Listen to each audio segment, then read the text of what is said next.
Review exercise 1B question number 15 है Faheem got his car insured at rate of 3% for 3 years. The worth of his car is rupees 850,000. Find the total amount paid as premium if rate of depreciation is 10% per year. Students यहाँ पर हम सबसे पहले लिखेंगे worth of car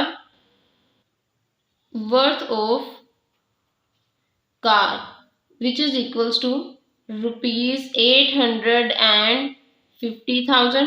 after this यहाँ पर हम लिखेंगे रेट ऑफ एनुअल प्रीमियम. तो एनुअल प्रीमियम हमारे पास कितना है 3%. Rate of annual premium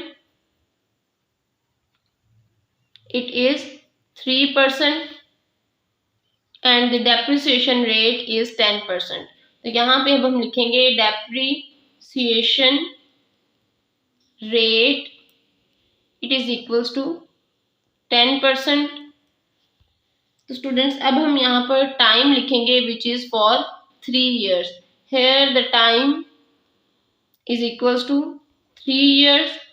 students simply हम यहाँ पर प्रीमियम फाइंड आउट करेंगे first and second and third.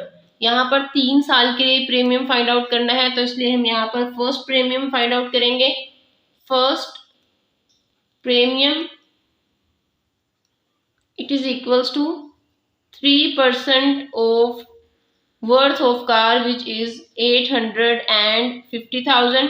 Simply यहाँ पर हम परसेंट को चेंज करेंगे बाय 100 में, ऑफ को चेंज कर देंगे मल्टीप्लीकेशन में.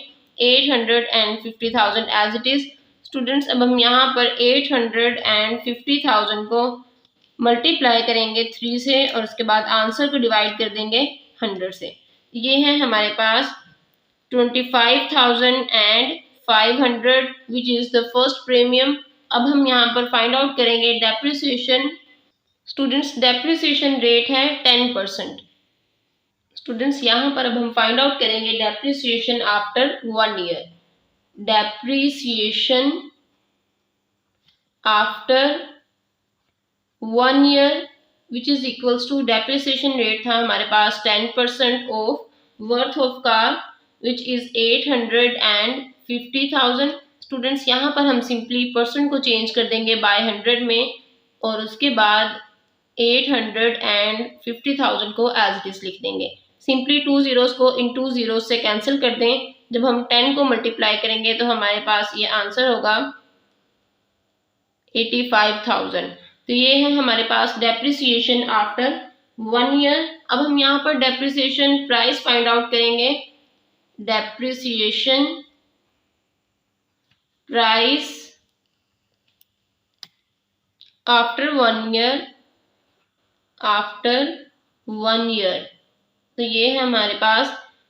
सिंपली हम यहाँ पर जो हमारे पास वर्थ ऑफ कार है उसमें से सब्ट्रैक्ट कर देंगे डेप्रिसिएशन आफ्टर 1 year को. तो स्टूडेंट्स सिंपली यहाँ पर हम सब्ट्रैक्ट करेंगे इन दोनों को.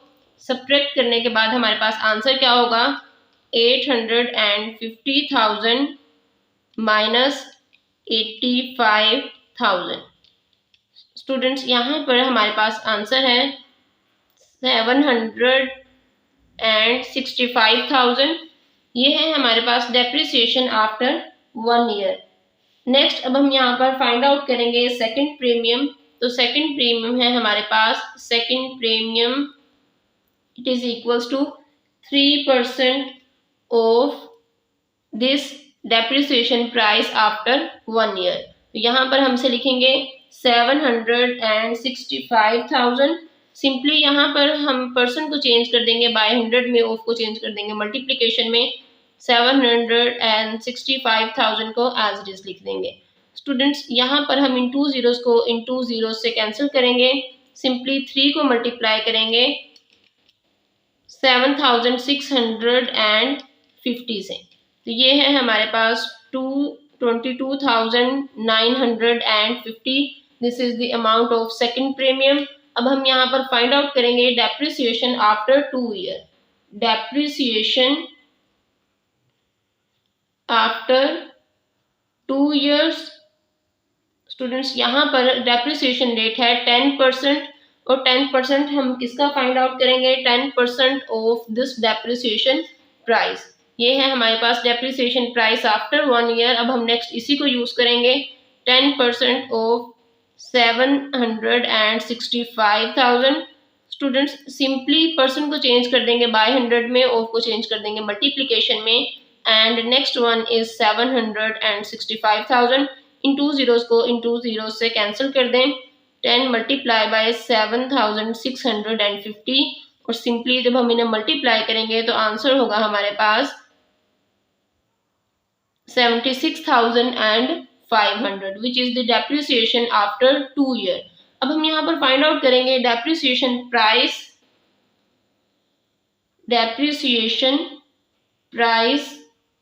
After 2 years. स्टूडेंट्स यहाँ पर हम simply depreciation price after 1 year लिखेंगे, और इसमें से यहाँ पर जो हमारे पास है डेप्रिसिएशन आफ्टर 2 ईयर्स को सब्ट्रैक्ट कर देंगे।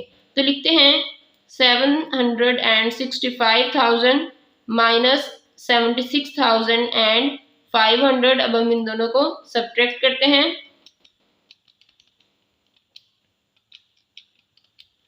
स्टूडेंट्स यहाँ पर हमारे पास आंसर है 688,500, विच is the depreciation price after 2 years. अब हम यहाँ पर थर्ड प्रीमियम फाइंड आउट करेंगे। स्टूडेंट्स थर्ड प्रीमियम में हम यहाँ पर लिखेंगे 3% of depreciation price after 2 years, which is 688,500।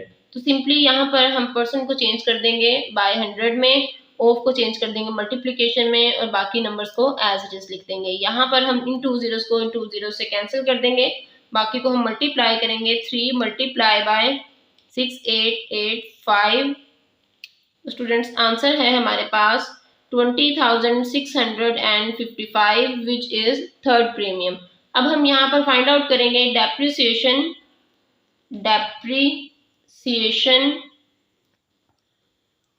After 3 years. तो डेप्रिसिएशन आफ्टर 3 ईयर्स में हम यहाँ पर सिंपली 10% को यूज करेंगे। 10% of depreciation price after 2 years, which is 688,500।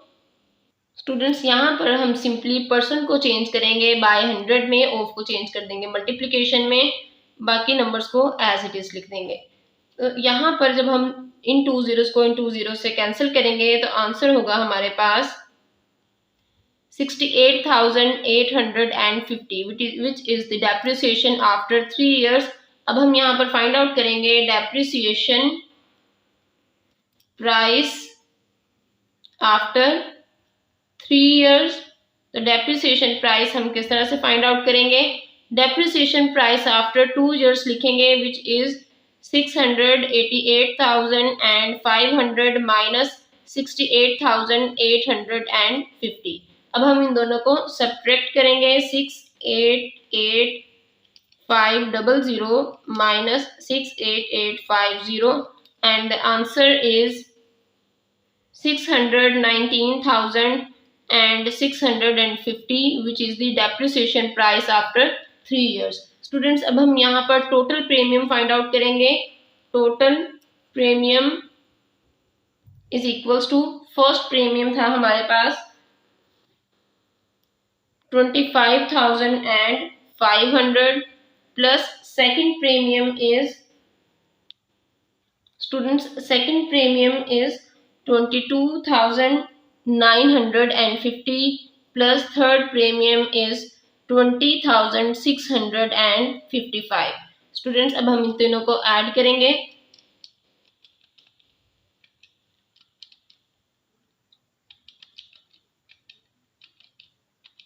जब हम इन तीनों को ऐड करेंगे तो यहाँ पर हमारे पास आंसर होगा 69,105। तो सिंपली यहाँ पर हम लिखेंगे ₹69,105, विच is the total premium for 3 years. Students ये क्वेश्चन लेंथी हैं। हर प्रीमियम के बाद हमें डेप्रिसिएशन आफ्टर 1 ईयर और उसके बाद डेप्रिसिएशन प्राइस फाइंड आउट करनी है। बिल्कुल इसी तरह सेकंड प्रीमियम फाइंड आउट करना है।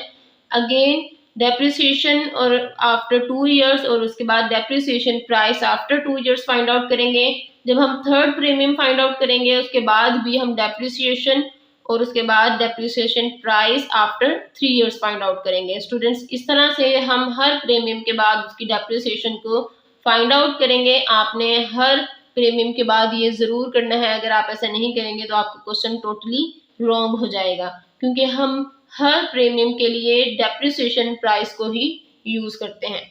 तो स्टूडेंट्स, आपने क्वेश्चन को अच्छी तरह से रीड करना है, अंडरस्टैंड करना है, उसके बाद स्टेप बाय स्टेप इसके जो सोल्यूशन है वो करना है, अदरवाइज आपका क्वेश्चन रॉन्ग हो जाएगा। ये क्वेश्चन लेंथी है, इसलिए बहुत केयरफुली इन्हें सॉल्व करिएगा। क्वेश्चन में अगर कहीं पर भी कोई कंफ्यूजन हो तो आप मुझसे डिस्कस कर सकते हैं। आपको मेरा मेथड कैसा लगा कमेंट बॉक्स में ज़रूर बताइए, और अगर कोई भी कंफ्यूजन है तो आप कमेंट बॉक्स में कमेंट करके मुझसे पूछ सकते हैं। स्टूडेंट्स, क्वेश्चन नंबर 16 है, Aslam started a business with ₹35,000। After 3 months Akram joined the business with ₹4,000 and after 6 months Asghar invested ₹5,000. At the end of year they earned profit of ₹1,620. Find share of each in profit. Students, यहाँ पर हम सबसे पहले लिखेंगे Aslam's investment. Aslam ने basically invest किया है for 1 year, तो यहाँ पर लिखेंगे Aslam's investment for 12 months। Students, ये है हमारे पास ₹35,000। नेक्स्ट, अब हम यहाँ पर फाइंड आउट करेंगे Aslam's investment for 1 month। Students, हमने यही जो क्वेश्चंस हैं ये हमने क्वेश्चन की एक्सरसाइज 1.23 क्वेश्चन नंबर 3 हमारे पास बिल्कुल ऐसा ही क्वेश्चन था। ये हमारे पास एक कंपाउंड पार्टनरशिप है। कंपाउंड पार्टनरशिप में जो डिफरेंट पार्टनर्स हैं उनके टाइम पीरियड डिफरेंट होते हैं। किसी का यहाँ पर देखें, चेक करें, एक का है 1 ईयर 12 months, नेक्स्ट का है यहाँ पर 3 months आफ्टर, उसके बाद है 6 months आफ्टर। तो स्टूडेंट्स, इन तीनों के जो टाइम पीरियड हैं वो डिफरेंट हैं, इसलिए ये हमारे पास एक कंपाउंड पार्टनरशिप है। कंपाउंड पार्टनरशिप को सॉल्व करने के लिए हम सिंपली यहाँ पर जो टाइम डिफरेंस है उसे रिमूव करते हैं। रिमूव करने के लिए हम यहाँ पर क्या लिखेंगे, Aslam's investment for 12 months which is ₹35,000। Next, अब हम यहाँ पर लिखेंगे Aslam's effective investment. Effective investment for 1 month which is equals to, हम यहाँ पर जो मंथली इन्वेस्टमेंट है उसे मल्टीप्लाई करेंगे 12 से, क्योंकि ये हमारे पास फॉर 12 months हैं। तो स्टूडेंट्स, इसमें हमने मेन कॉन्सेप्ट जो यूज़ किया है उसे हम एक्सरसाइज 1.23 में बहुत डिटेल में डिस्कस कर चुके हैं। एक बार यहाँ पर फिर देख लें। यहाँ पर हम सिंपली अगर लाइन को चेक करें, इंग्लिश की लाइन को, तो वो यही कहती है कि असलम ने 12 months के लिए 35,000 इन्वेस्ट किया और उसके बाद वो बिल्कुल आराम से बैठ गया, उसने एक ही बार में इन्वेस्ट कर दिया। लेकिन कॉन्सेप्ट ऐसा नहीं है। कॉन्सेप्ट ये कहता है कि उसने 12 months तक हर मंथ 35,000 वो इन्वेस्ट करता रहा है। 35,000 उसने हर मंथ इन्वेस्ट किया है, और ये कब तक किया है, फॉर 12 months। और उसके बाद जब हम उसकी इफेक्टिव इन्वेस्टमेंट फाइंड आउट करेंगे तो यहाँ पर हम लिखेंगे effective investment for 1 month। Basically हम यहाँ पर 1 month लिखकर 12 को 35,000 से मल्टीप्लाई कर देंगे। तो अब हम यहाँ पर जब इन्हें मल्टीप्लाई करेंगे तो ये होगा हमारे पास 35,000 multiply by 12 which is 220,000 rupees. This is the Aslam's effective investment. अब हम यहाँ पर सेकेंड पार्टनर की पार्टनरशिप को चेक करेंगे। आफ्टर 3 months मीन्स असलम ने स्टार्ट किया था उसके 3 months बाद, तो असलम की टोटल इन्वेस्टमेंट है फॉर 12 months। यहाँ पर 12 में से 3 माइनस कर दें तो आंसर होगा हमारे पास 9। तो अकरम ने कब ज्वाइन किया, आफ्टर 3 months, तो उसके मंथ्स कितने होंगे, टोटल 9। यहाँ पर हम लिखेंगे Akram's investment for 9 months which is equals to ₹4,000। Students, after 3 months Akram join the business with ₹4,000। तो इसलिए हम यहाँ पर अकरम की इन्वेस्टमेंट लिखेंगे 4,000। नेक्स्ट है Akram's effective investment for 1 month। Students यहाँ पर भी जब हम 1 month लिखेंगे तो सिंपली 9 को मल्टीप्लाई कर देंगे मंथली इन्वेस्टमेंट से विच इज 4,000। जब हम इन्हें मल्टीप्लाई करेंगे तो आंसर होगा 36,000।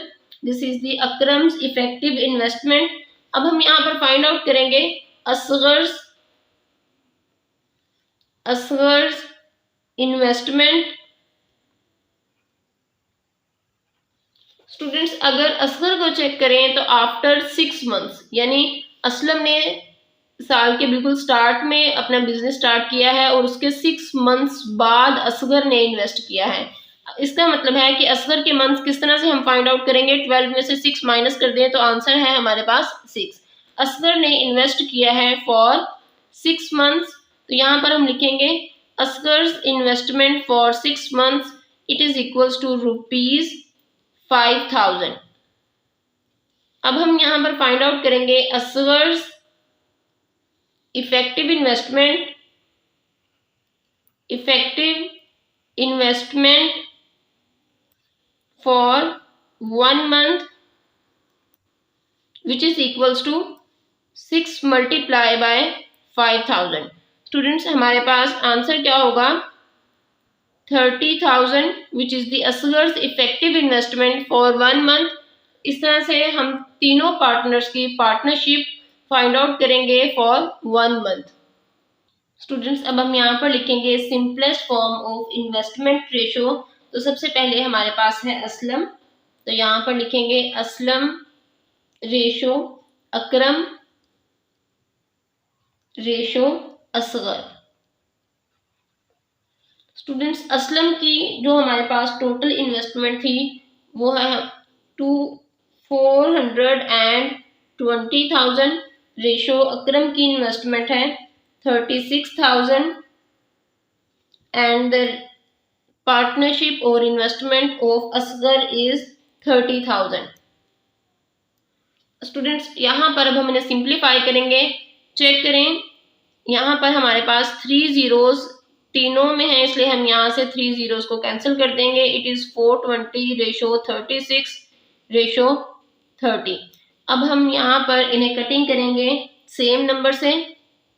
6 से कटिंग करते हैं, 6 7s are 42, 0, 6 6s are 36 and 6 5s are 30। This is 70 ratio 6 ratio 5। Students ये हमारे पास सिंपलेस्ट रेशो है क्योंकि इसके बाद हम सेम नंबर से इन तीनों को डिवाइड नहीं कर सकते, इसीलिए हम यहाँ पर लिखेंगे sum of ratios is equals to 70 + 6 + 5। Students अब हम इन तीनों को ऐड करेंगे। ऐड करने के बाद हमारे पास आंसर क्या होगा 70 + 6 + 5 and the answer is 81। This is sum of ratios. Students अब हम यहाँ पर फाइंड आउट करेंगे शेयर्स इन प्रॉफिट। सबसे पहले असलम का शेयर फाइंड आउट करते हैं। Aslam share in profit. Aslam के लिए रेशो चेक करें, यहाँ पर असलम की रेशो है 70, तो सिंपली हम 70 को डिवाइड करेंगे by sum of ratios which is 81 and multiply by total profit. यहाँ पर लिखेंगे total profit which is equals to 1620। तो स्टूडेंट्स यहाँ पर हम लिखेंगे 1620 को। अब सिंपली 70 को मल्टीप्लाई करें 1070 मल्टीप्लाई बाय 1620। अब आंसर को हम डिवाइड कर देंगे 81 से। स्टूडेंट्स यहाँ पर हमारे पास असलम शेयर इन प्रॉफिट है 1400। नेक्स्ट फाइंड आउट करेंगे Akram's share in profit. Akram's share in profit. Akram के लिए हमारे पास सिंपलेस्ट रेशो है 6, तो यहाँ पर हम सिंपली 6 को डिवाइड कर देंगे 81 से और नेक्स्ट मल्टीप्लाई करेंगे टोटल प्रॉफिट से विच इज 1620। तो स्टूडेंट्स 1620 को मल्टीप्लाई करें 6 से और आंसर को डिवाइड कर दें 81 से। तो ये हमारे पास है 120। Akram's share in profit is 120। Next अब हम यहाँ पर फाइंड आउट करेंगे Asghar's share in profit. Asghar के लिए हमारे पास सिंपलेस्ट रेशियो है 5। तो स्टूडेंट्स यहाँ पर हम लिखेंगे 5/81 मल्टीप्लाई बाय 1620। सिंपली हम यहाँ पर मल्टीप्लाई करेंगे 1620 multiply by 5 divided by 81 and the answer is 100। This is the Asghar's share in profit. Students ये है हमारे पास कंपाउंड पार्टनरशिप, और कंपाउंड पार्टनरशिप को सॉल्व करने का मेथड थोड़ा डिफरेंट है, इसलिए आपने एक्सरसाइज 1.23 में क्वेश्चन नंबर 3 से पहले कंपाउंड पार्टनरशिप का जो मेन कॉन्सेप्ट है उसे मैंने बहुत डिटेल में डिस्कस किया है। अगर आप वहां से जाकर देखेंगे तो आपको ये कॉन्सेप्ट बहुत अच्छे से समझ आएगा, और उसके बाद आपने इस क्वेश्चन को सॉल्व करना है। स्टूडेंट्स इस क्वेश्चन को सॉल्व करने के लिए जो स्टार्ट में हम कंपाउंड पार्टनरशिप का जो मेन कॉन्सेप्ट यूज करते हैं वो बहुत इंपॉर्टेंट है, क्योंकि अगर आप वहां पर मिस्टेक करेंगे तो नेक्स्ट आपका क्वेश्चन रॉन्ग हो जाएगा, स्टार्टिंग से ही रॉन्ग हो जाएगा। तो इसलिए आप पहले उस कॉन्सेप्ट को क्लियर करें, अंडरस्टैंड करें और उसके बाद से क्वेश्चन में सॉल्व करें।